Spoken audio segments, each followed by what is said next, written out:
quick smash answers done.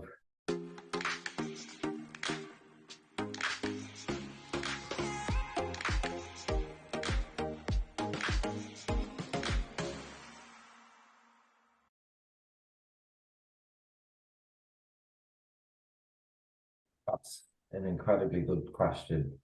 Headspace a year ago. Wow. Headspace a year ago was emotional. Didn't care about anything, if I'm honest. Was on a self-destruct path and couldn't see a way out of the mess. Had no clarity. Had nothing that felt well, I don't know. Yeah, I guess it was on that continual path of self-destruction. And the problem is, once you are on that path of self-destruction, it's easier to stay on that path than it is to actually get off it. The hardest thing is getting off the conveyor belt. Whether that's in terms of mental health, whether that's in terms of addiction, whatever you are struggling with, the hardest thing is changing at the beginning and making that step to change. That is the toughest thing. And that's the biggest thing that stops people from doing it. Because in terms of addiction, it's easier to carry on than it is to stop. It's easier to carry on drinking and running away from your problems and using coping mechanisms and pretending that nothing matters, nothing doesn't matter, than it is to face the hard work at the beginning of coming off it. And I would guess that transpires to mental health as well, because in terms of anxiety, in terms of depression, in terms of all sorts of things. I always remember one of the best counsellors I've ever had when I've been in various different rehabs. He turned around to me and said, do the thing that you don't want to do. And sometimes if you feel depressed, all you want to do is hide away. Mm-hmm. All you want to do is not see anybody. Whereas if you actually get up, go out for a walk, or go to the gym, or go and have some social time with people, do the things that you don't want to do. So if I wanted to have a drink, do the thing that I don't want to do. So I don't want to not stop drinking, so I've got to do that. You can turn it around into so many connotations, and use it in so many different ways. In an argument, for an example, people start having arguments and we all become reactive. Mm-hmm. So as soon as somebody says something to you, your straight response is to be reactive and to shout back or say something back. The thing that you don't want to do is actually process, reflect, think about the bigger picture, and take some time to think about everything before you reply, not react. So for me, that is one of the big things that's always stuck with me. Do the things that you don't want to do. I feel like I've gone off on a little bit of a tangent there, but my headspace was I'll be honest, being totally frank and open, and I said this when I checked into my last rehab, I got to the point where I wasn't bothered if I was still alive. And, that is not a good place to be mentally. So, it's quite emotional, actually, trying to reflect back, because sometimes unless you stop and look back, you actually don't see the progress that you're making or that you've made as an individual.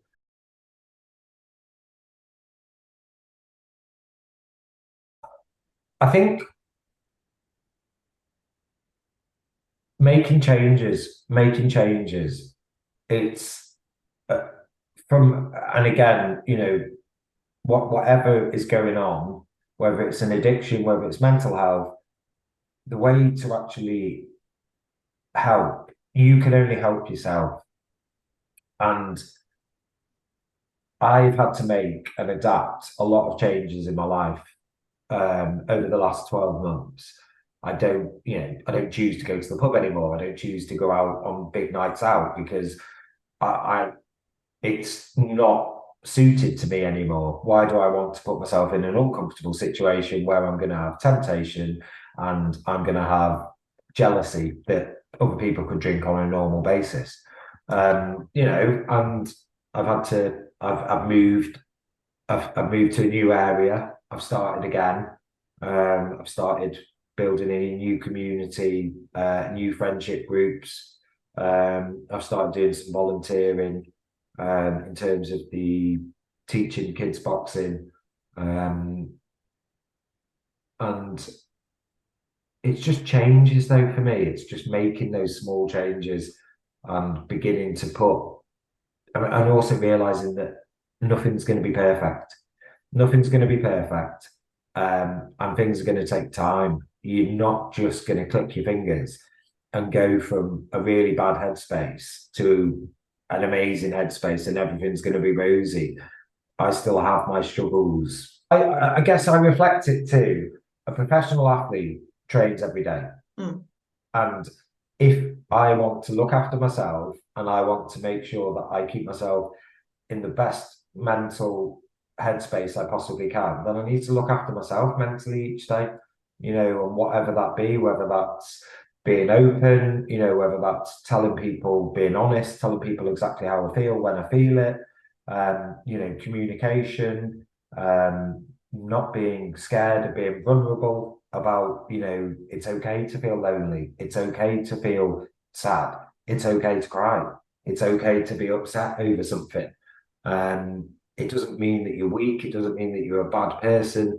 A feeling's a feeling. Nobody can ever question a feeling, or nobody can say a feeling is wrong because that is how one person feels.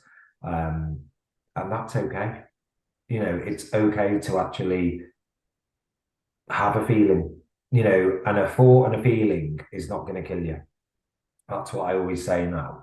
A thought and a feeling won't kill you. I might feel insecure today, or I might feel, uncomfortable in a certain situation, but that feeling will pass.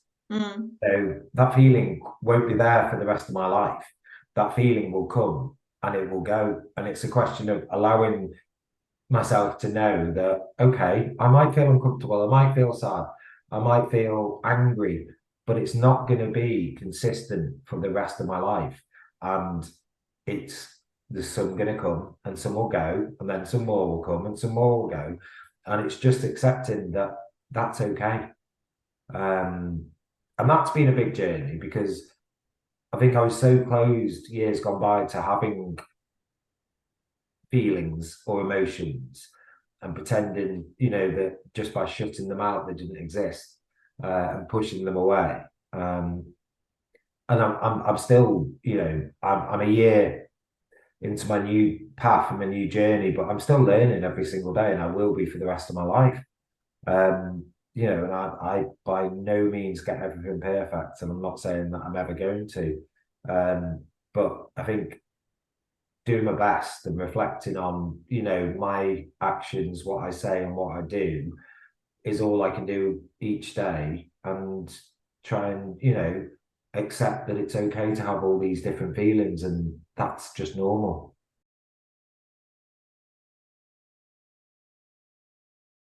I think the highlight I would say is actually this, it's perverse because two things. What probably one of the worst things is getting your feelings back. Mm. But then one of the best things is getting your feelings back because, yes, it's horrendous and you think of all the sad times, and yes, you can wallow in, all the bad stuff you've done, or, but you also, it takes you to actually enjoy walking in the fresh air, or, actually, you know, seeing something, appreciating when the sun's shining on you and appreciating the nice weather, or, having a cup of tea with your family, and having a good, good giggle and thinking to yourself, wow, that was a really nice hour. And being present for friends, being present for family, being present in work, and just actually the small things in life that you don't even give a second thought to when you're in the rat race and it's going 5 million miles an hour and everything passes you by so quickly. Yeah, some of the small things over the last year have been the biggest for me. Just actually having appreciation to some small things that, having an opportunity to sit on my own for half an hour and just think about life in general and think And just be about present, more being present. present. Yeah. Being present is probably the biggest thing. Being present and realizing that actually, as much as we all think that life's tough, and there's a lot of things to be grateful for, Mm. and I think sometimes we all try and focus on the negatives or what we haven't got or what we could have, and we don't actually spend enough time being grateful for what we've actually got.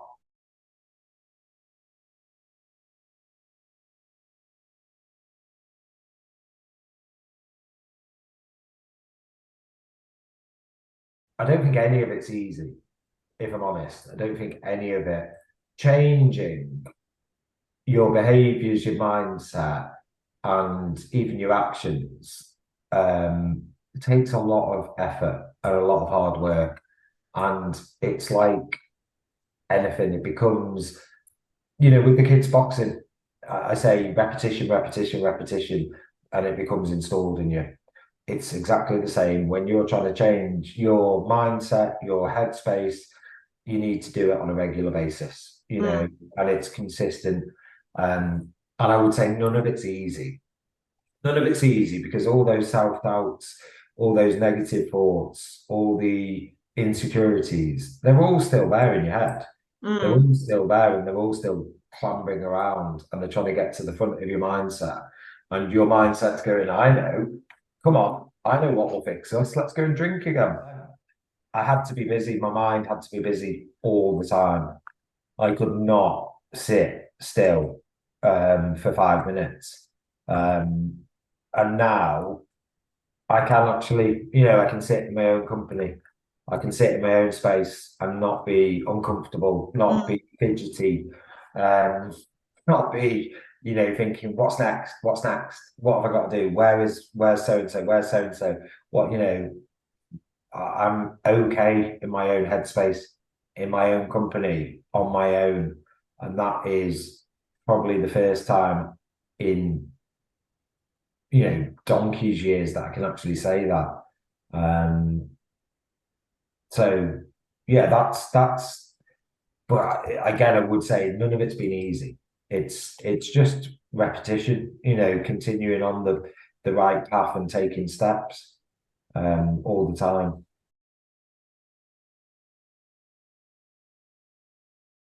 I mean, to be fair, my initial stages, um, I did a lot of meetings, a lot of support group meetings. I didn't do any of the AA, but they're amazing as well. But we set up our own support group um, from my final rehab, and we have stayed in contact and we run daily meetings where people can go on and check in and chat to each other and just be there to support and share.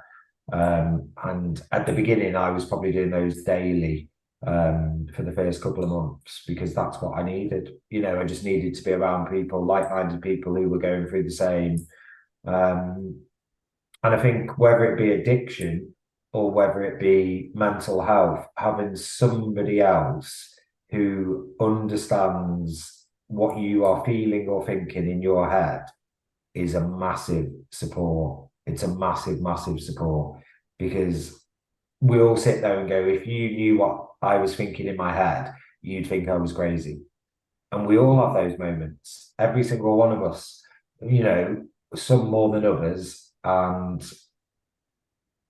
it's not about having those thoughts or feelings. We all have thousands of thoughts every minute that run through our head. It's about what you do with them. Um, and it's okay to share those with people who have the similar belief or the similar understanding. And that was a massive support group for me. And certainly something I'd never done before, and something I'd probably poo-pooed in the past. But it's I would have been lost without it, definitely. And that is something that I would 1,000,000% recommend to anybody, whether it's, you know, AA, NA, CA, you know, setting up your own, having friends in similar situations. It's almost like a buddy system. Having somebody else who has been through or is going through similar thoughts and similar feelings to you, that you can be open, honest, and share with, is so empowering.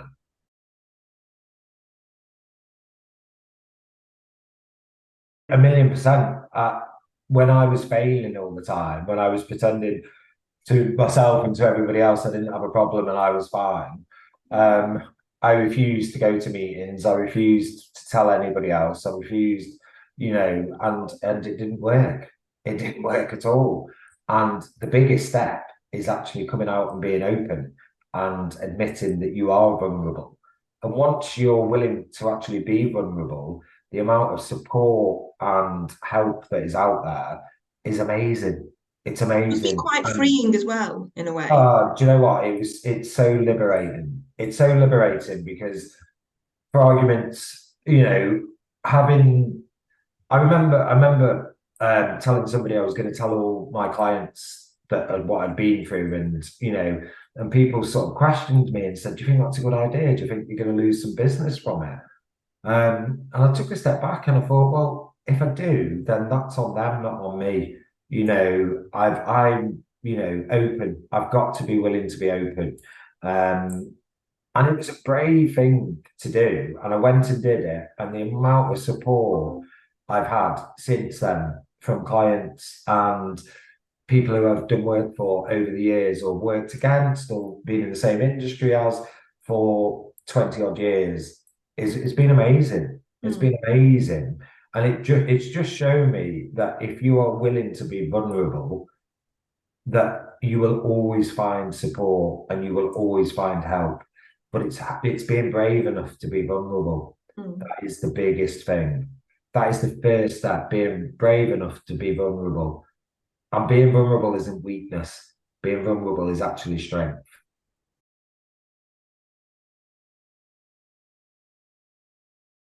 I grew up in the era of you're a bloke, you don't speak about your emotions. You don't talk about how you feel.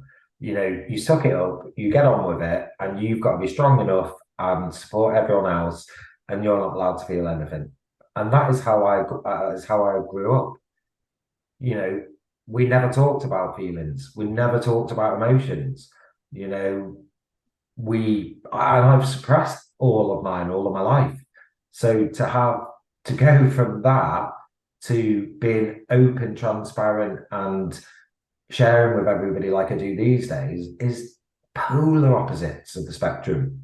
Absolutely polar opposites of the spectrum. And it's like it's scary. The first couple of Mm. times I did it, I was so emotional. The first couple of times I did it, I was shaking physically, and that shows how your emotion. Alien it is to you to do that, Oh yeah, to it have such shows, a and it, reaction. yeah, to have your actual body physically reacts to the emotion.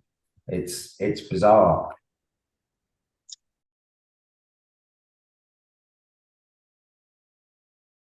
I have to say one of the things I've noticed is that the younger generation is different to my generation.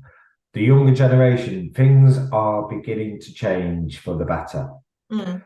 which I'm pleased, you know, which I'm really, really happy about. So I go back to my generation and we all got brought up that you drank as much as you could, as fast as you could, and whoever was the most drunk was the funniest and, Mm. you know, was the clown basically. And that was what it was like. And I see it, and I've seen it for the last 20 odd years with all of people in and around my age and around my era.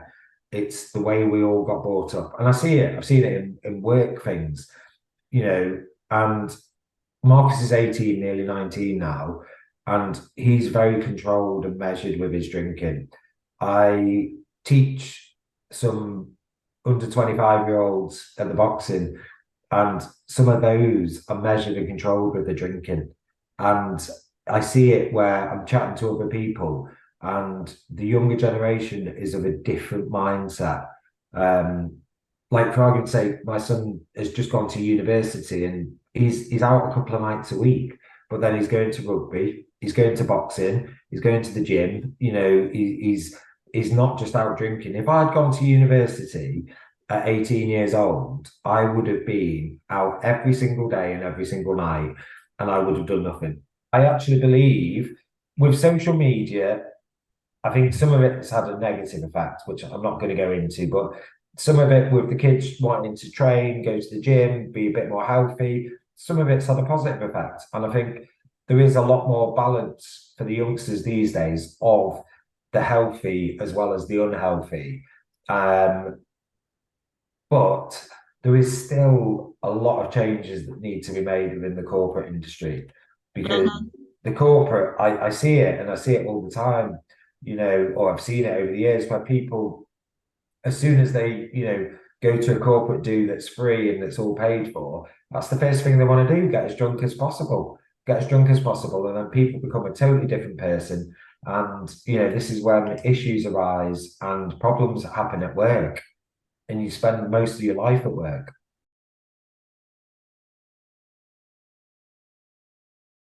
I think the biggest thing for me was reflecting on the fact that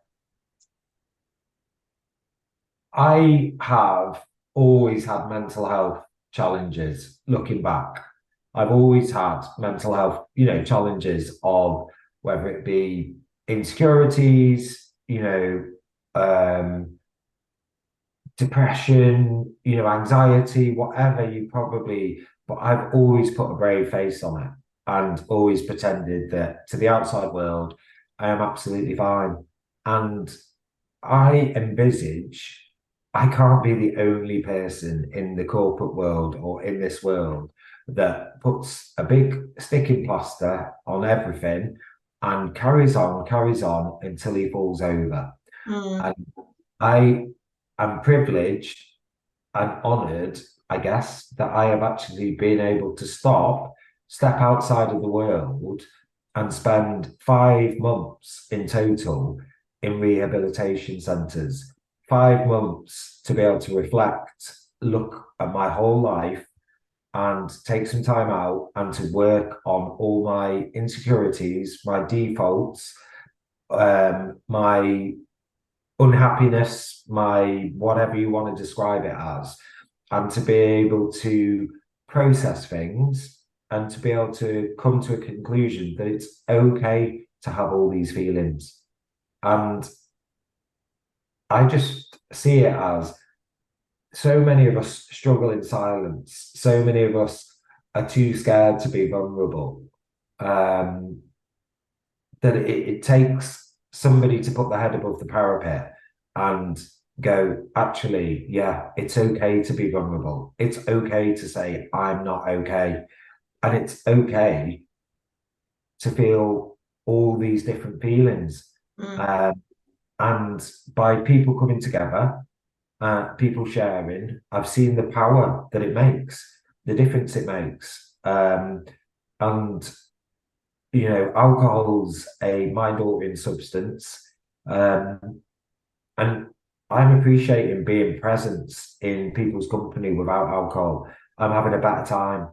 I'm making better friendships. I'm having belly laughs, where I remember everything. I'm not saying things that I don't mean. I'm not saying things to be nasty or because I'm angry, because I'm drunk or um, and life is getting better slowly. Life is getting better. And I want other people to have the chance to improve their life. Um, and, I'm not here to try and fix anybody else or to try and say this will work for you and that will work for you. And that's not what this is about.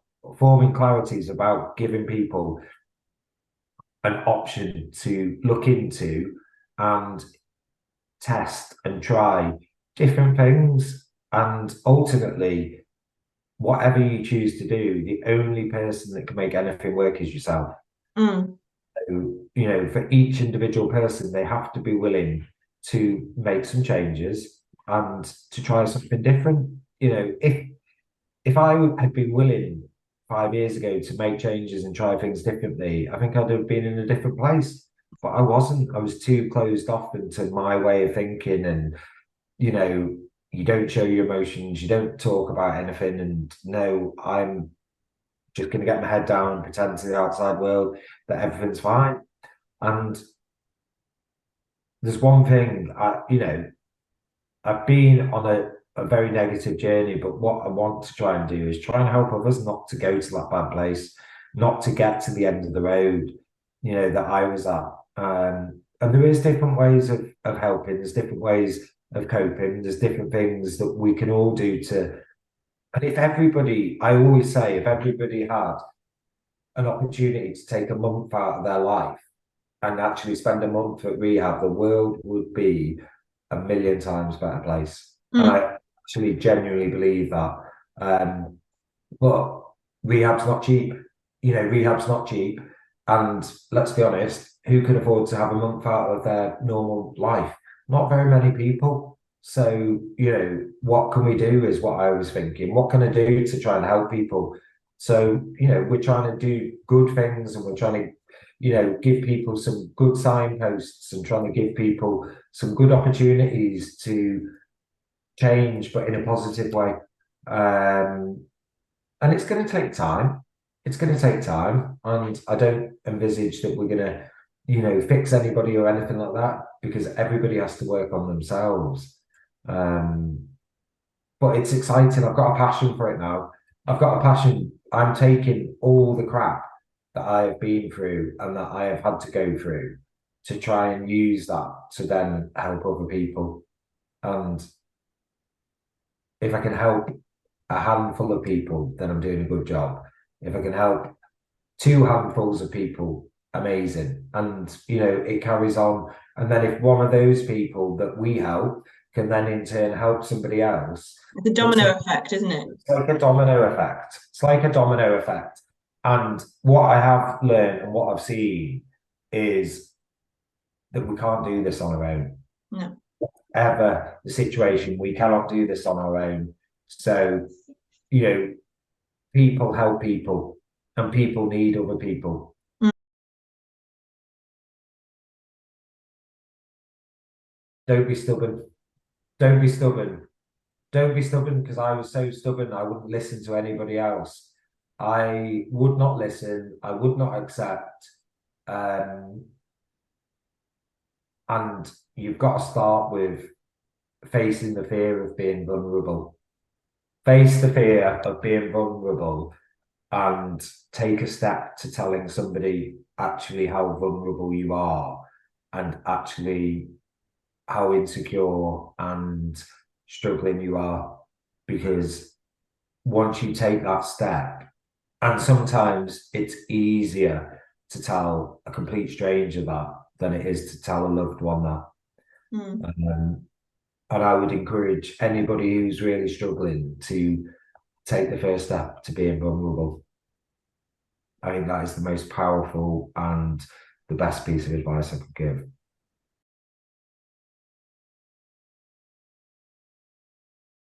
I think a year's a good start. That's how I look at it. But it's my new life now, and I can't be complacent. I still have thoughts about drinking. Mm. I'm not. I'm not all of a sudden flicked a switch and being fixed. Just like I've got work on myself every single day. Still, mental health, addiction, everything. I've got to still be working on myself every single day, and I just look at it as part and parcel of my life. But I'm embracing it. I'm not running away from it. I accept that that's good for me, and it is actually, it changes your mindset and the way you are, and it's empowering. I'm just excited at trying to help some other people, and we're going to try lots of different things. We've got some fantastic ideas. We've probably got too many ideas, and we're probably going to try some things that might not go quite right, and that's okay. And then, we're going to try other things that might go absolutely fantastic, and, we'll all love, and that's exciting. And I think it's about not having too big of expectation, but knowing that we're on the right path on our journey, trying to help other people. That's the bit that I'm excited about. I'm actually really, really excited about the impact that it could have, and not necessarily for today or for tomorrow, but the impact that the brand, the belief, what we're trying to create will have for years and years to come. Because that's what it's about for me. It's about giving people options, giving people different ways of looking at things, giving people the belief that it's okay to be vulnerable. Creating communities, creating opportunities of people helping other people. In a lot of the fellowships, the 12th and last step is giving stuff back. Giving stuff back to other people. And what better way than somebody who's been through struggles, than giving something back to other people who are struggling, because we all need inspiration. I've had it, I've seen other people that have done amazing. I look at the people who have lost legs or arms and go and, compete and do everything, and that's inspiring. All the people who have been through a lot and come out the other side all look to give back. And I think as a business and as a person, that's what I want to do. I want to give back. I want to try and help people, because it's no fun. It's not nice, having all these feelings in your head and feeling, so in such a horrible place and feeling so lonely. And you don't need to feel lonely. You don't need to do it on your own. And there isn't enough of a message about that for me. You do not need to do it on your own. Whatever you are going through, however you feel, there is other people who are going through and feel exactly the same, and it is okay.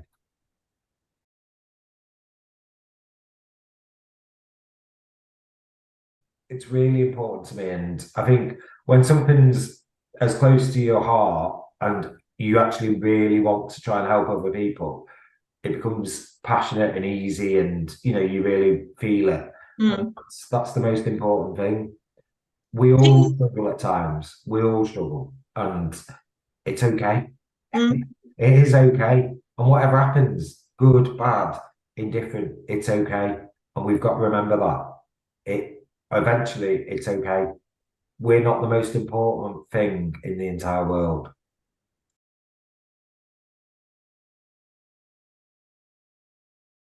Yeah, you're right, because if you sat in the negative the whole time, then you just go deeper and deeper down the rabbit hole, and with whatever happens, you've got to take and turn the positive out of it. And that's difficult. That's difficult at times. And sometimes you can't quite see it. But with practice and with time, it comes. It does come. And there is always somebody worse off. There's always something to be grateful for in your life.